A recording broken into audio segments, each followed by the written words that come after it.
Hi, this is Jim from TrekWorld, and join me today as we take one of the most in-depth looks at a Star Trek episode ever taken on YouTube. All right, we're all familiar with bloopers, but what we're going to take a look at today isn't just bloopers.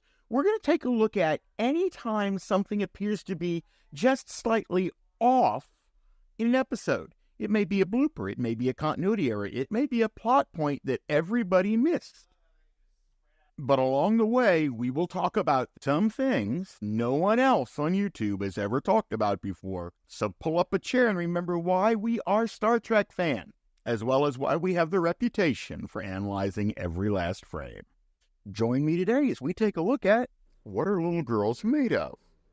Please consider supporting the channel by becoming a YouTube member. It's only 99 cents a month, and even that little amount can make a big difference.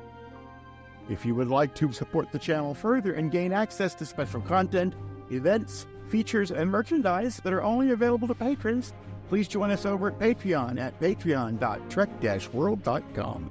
Now, I would be remiss if I didn't at least take a look at one of the most famous bloopers of all time. During this episode, the day that Leonard Nimoy's son Adam visited Leonard on set, complete with Spock ears. Corbett discovers there are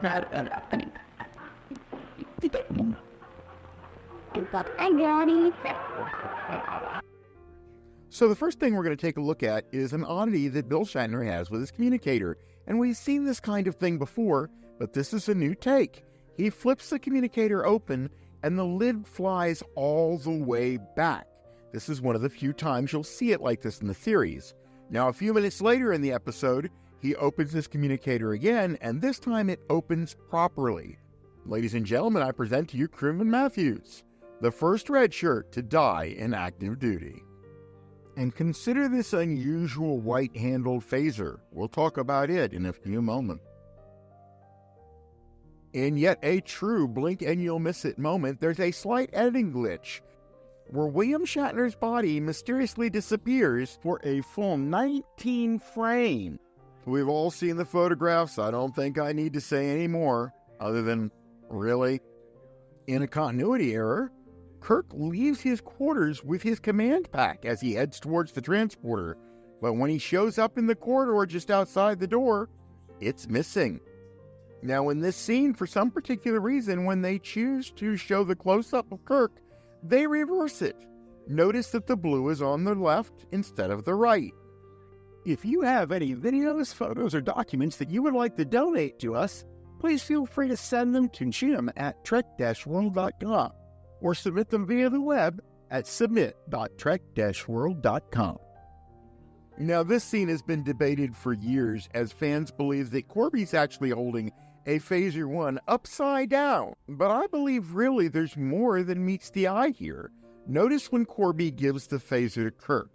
Kirk reverses the phaser so it's no longer pointing at him, but he doesn't turn it over. Now, here's where that white-handled phaser that I showed you earlier comes in.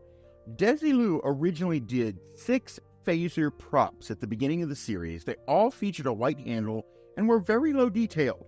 Roddenberry thought they actually looked like toys when viewed from afar, let alone for close-ups, so he didn't want them used. He took all 6 of them to prop maker Wah Chang and had Wah Chang make the phasers that we all know and love today. Then had their handles repainted and then were used solely for far-away shots where detail was not necessary. However, about 6 episodes featured clips of these before the repainting was done. And I think what we're looking at here in this particular clip is the Phaser 1 of one of those original phasers.